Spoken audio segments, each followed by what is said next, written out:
Hey, folks, interest rates, careful, they're going to rise. They got a little stay of execution a few weeks ago, but it's going up. So if you can see the end in sight for your mortgage, time to get out is now. Even if it results in a penalty, you're more than likely to make up that money on the other side with a new mortgage right now from Jason Hominick at jason.mortgage. And here's the other fabulous part about the craziness of the real estate market these days.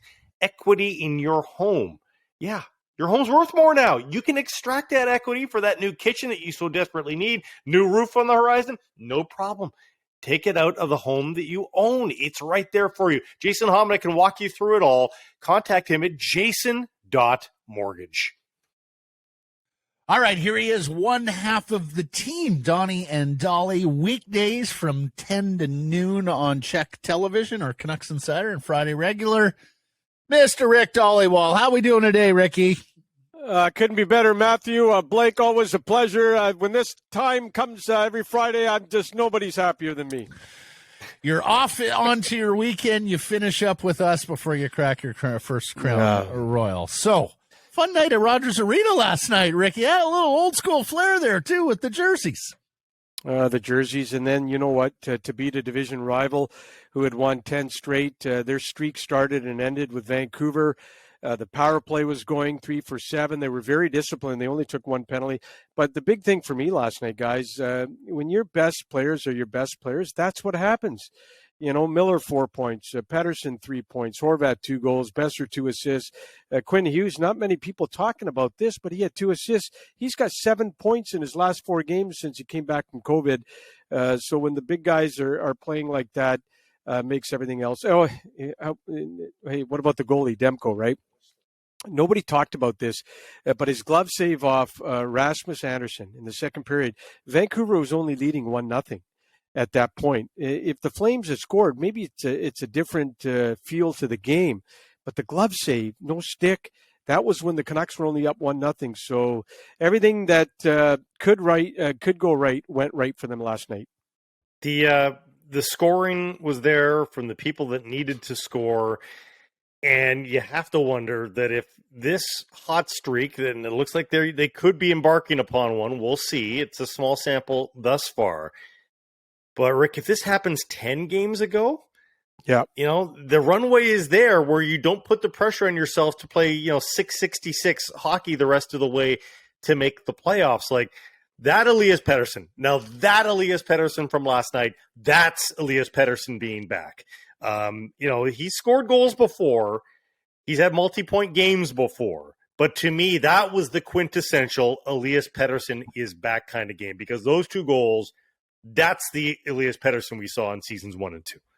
He scored with authority last night. He's smiling. He's having fun.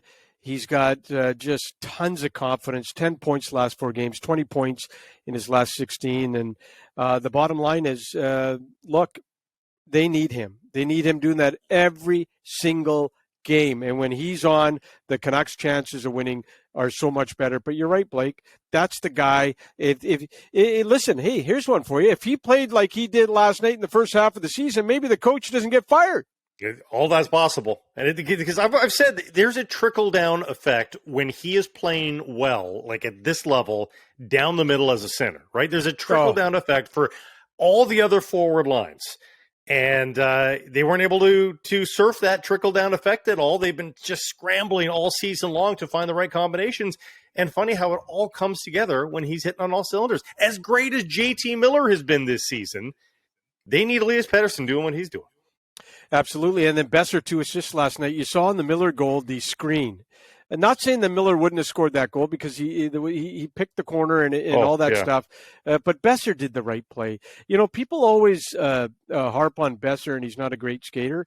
Well, if you're not a great skater, you better do some other things at the NHL level to stay at the NHL level. And he's got great hockey sense. He's got the great skill, the shot. But for me, when you see Boeser do stuff like that, all their forwards, Horvat, okay, people talk about the goals, but last night, 6 shots, 5 hits. Go to the Ducks game now. 0 shots, 0 hits, non-existent, and he's just nowhere to be seen in that Ducks game. And last night, when he's engaged physically, so much better. 5 hits last night for Horvat. And if it was not for that Anaheim game, I think we might be talking about a late postseason push, playoff chase here. You tell me, Ricky, what are you hearing at Rogers Arena at either the ownership or the management level? How patient are they willing to be here? They are patient, Matt, and I'm glad you asked that because every time a rumor pops up, and look, we're in a Canadian market and people go crazy, and now everyone starts putting scenarios. Remember, Miller was going to the Rangers, and then now this week Miller was going to the Maple Leafs, and everyone starts putting proposals together on Twitter and all that stuff. I get it. It's a Canadian market. But if there's been one thing consistent, Alvin and Rutherford have said they're going to be patient.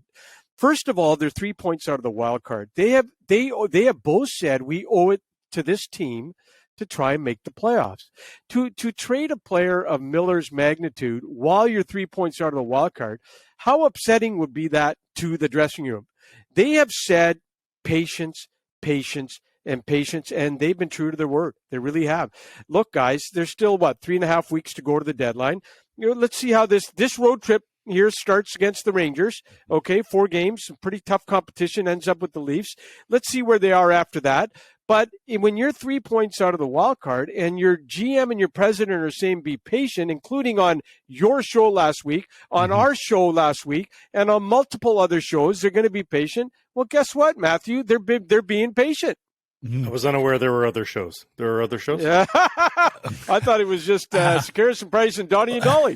That's it. Well, all I know. That's it. That's all I know. And here's the thing, it's hard to envision this team going on a 5-6 game winning streak, even though they did once, with Elias playing as Elias did through the first 25 games.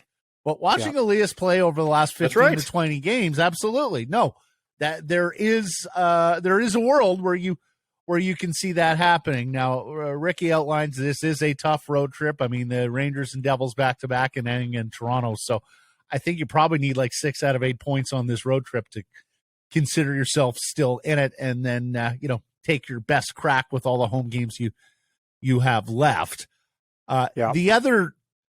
So all that said, the Kings came up this week as a potential suitor. Do you know where the Rutherford group is in terms of trading with a division rival that's a good young team on the upswing, or is there just so much talent in that Kings prospect pipeline that you'd be foolish not to consider? Yeah, if they meet the price, they meet the price. Yeah, if they're making some of these guys available, absolutely. Yeah, absolutely. And the best way I was told last night about the Canucks and their trade situation with the deadline, tons of teams are calling on all their guys. I heard the Kings called, and some think that they called about Boeser as well. There are teams calling on Luke Schenn. They absolutely love his leadership. They love the fact. Look at Luke Schenn last night, guys. 8 hits, 4 blocks. Okay, you're trying to tell me the guy's coming off of back-to-back Stanley Cup champs with the Lightning. He had more money on the table to go to Tampa Bay, but he picked Vancouver. He loves it here. I'm not saying that he wants to get traded, but teams are noticing what he brings. He could be a great third pair guy on a Stanley Cup, a team that's got Stanley Cup aspirations. He could be a great third pair guy. He's bringing you everything in terms of leadership, grit. He sticks up for his teammates. He's loved in every dressing room. Boudreau has raved about him. Rutherford has raved about him. All I've been told is teams are calling on all their players, and all they're doing is listening. I was told they would have to take a real knock your socks off type of offer to move any of the Canucks right now. And I really do believe that, especially with Schenn. I just think that you want to build and Matt, Dave King, the great Canadian coach, he used to talk about culture carriers. Well, you know what Luke Schenn is? He's a culture carrier. He's a teammate who cares about his teammates, and he's a wonderful guy in the dressing room. On and off from the ice. Can't have enough of those guys. But I'm not going to lie to you. I just been told they're getting a ton of calls on their guys, and they're just in listening mode right now. It is the best way to describe it.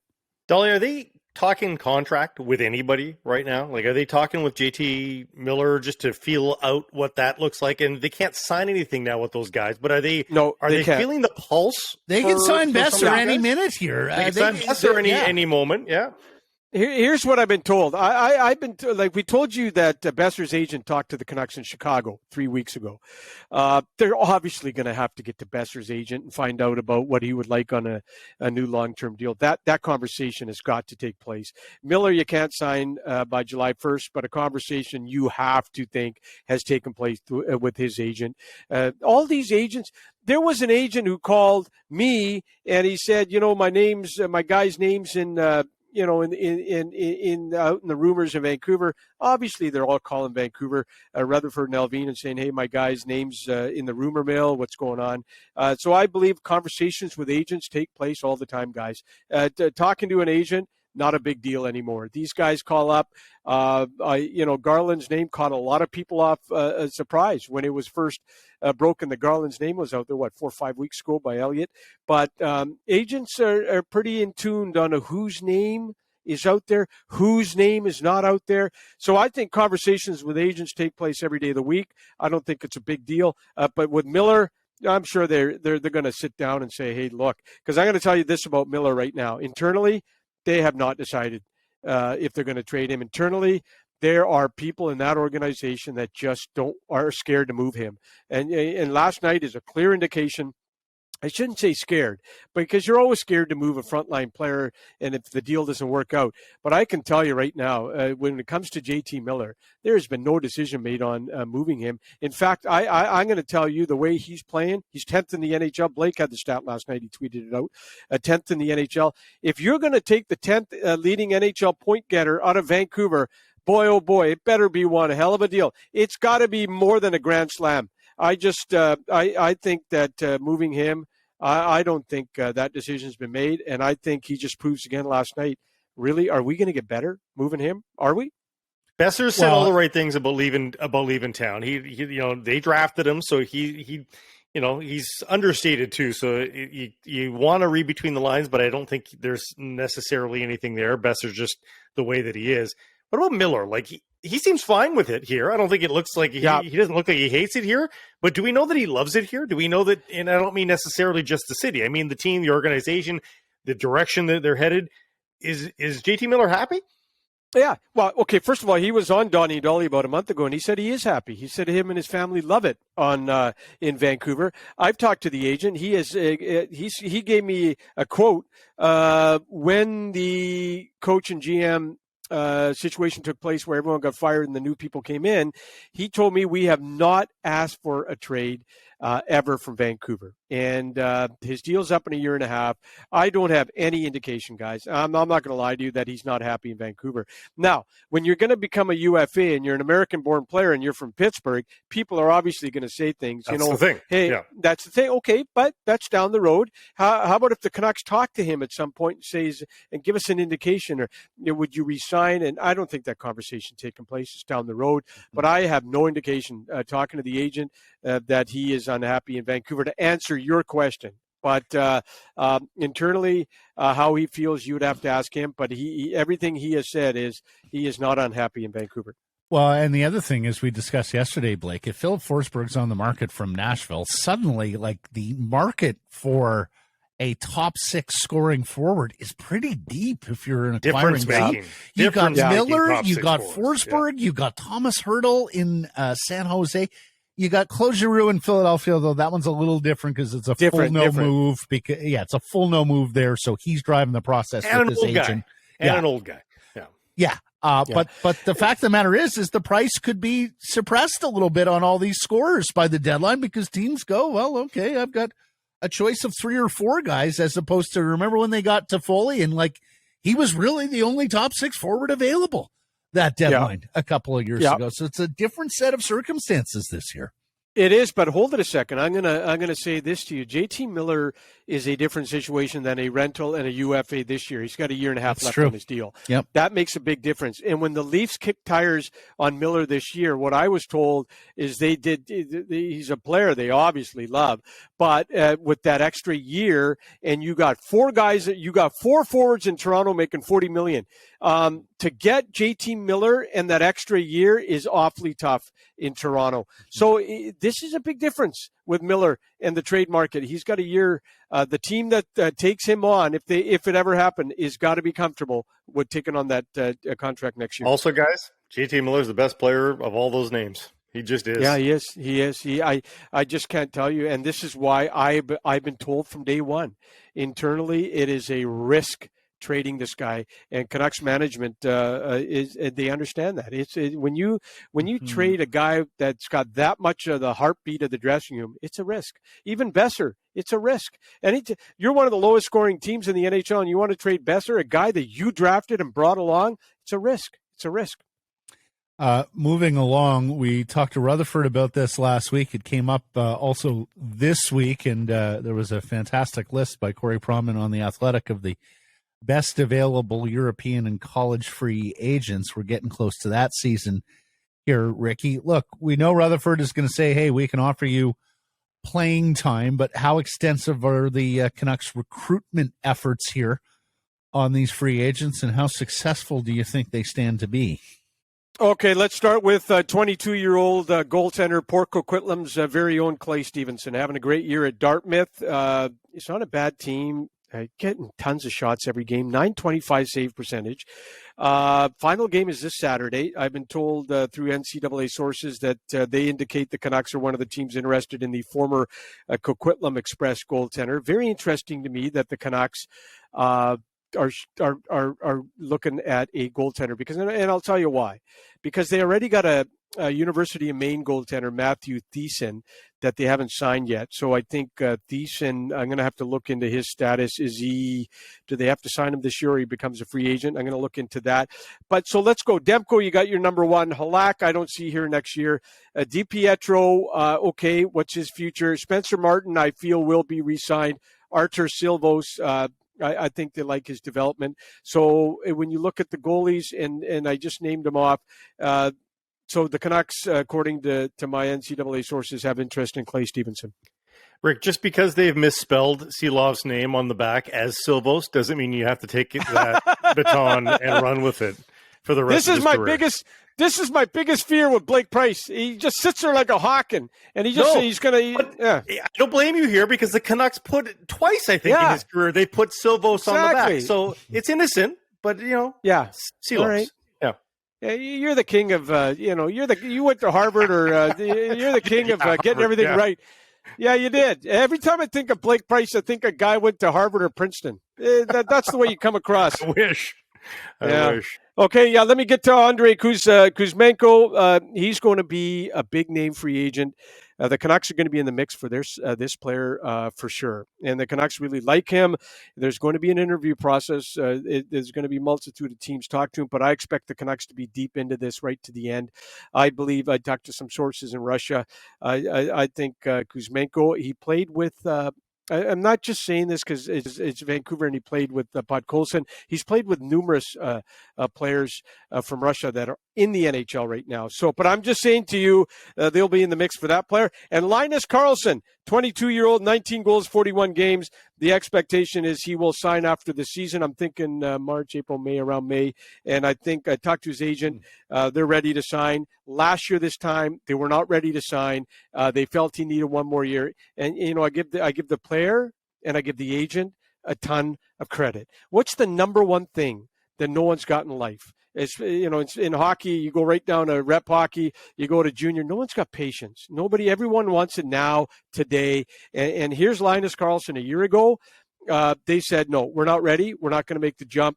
He goes in. He's having a wonderful year. That 1 year extra in Sweden is paying off. But I've been told the expectation is he will sign in Vancouver as soon as the season's over. Dhaliwal. Each and every Friday with us, and 10 to 12 daily weekdays on Czech Television. Ricky, thank you for this. You have a marvelous weekend. And hold on a sec. I was going to go into the weekend on a good note, and Price screws it up by ripping me for that. Unbelievable. It was a footnote, Ricky. It's a footnote. No, you know what? I'm not. I'm the last guy. You know, the one reason we had Steve Armitage on and Olympics, the names. I would butcher a million of those names. I could never do the Olympics. Never, ever. Well, good news. Hey, hold it. And let's get a golf game going, Sekeres. Let's go. Yes, please. Yeah. Look forward to taking you play golf out to Northlands. Stop absolutely. it. And you know what? Sekeres getting golf lessons in the winter. No, Holy I didn't. smokes, No, he's I killing didn't. it off the tee. It's going 10 to 15 feet longer than last year.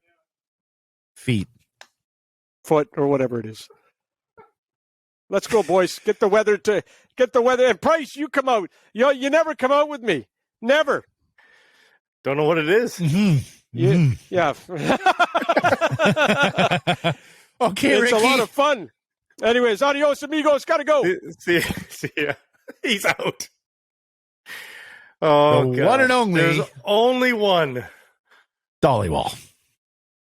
Folks, Fifth Avenue Real Estate are one of a kind as well, because if you're looking for new construction condominiums, new construction townhomes, anywhere from, Lions Bay right through to Chilliwack and beyond, folks, Fifth Avenue Real Estate is your one-stop shop. It's fifthave.ca. That's the website, fifthave.ca, and you can peruse all the amenities, all the neighborhoods. You can book virtual tours, and no matter what your price range is and what size you're looking for, they'll have something that fits your needs. Go check it out. It's fifthave.ca. Fifth Avenue Real Estate Marketing. They've been bringing people home for over 40 years, and they've got your new home for you.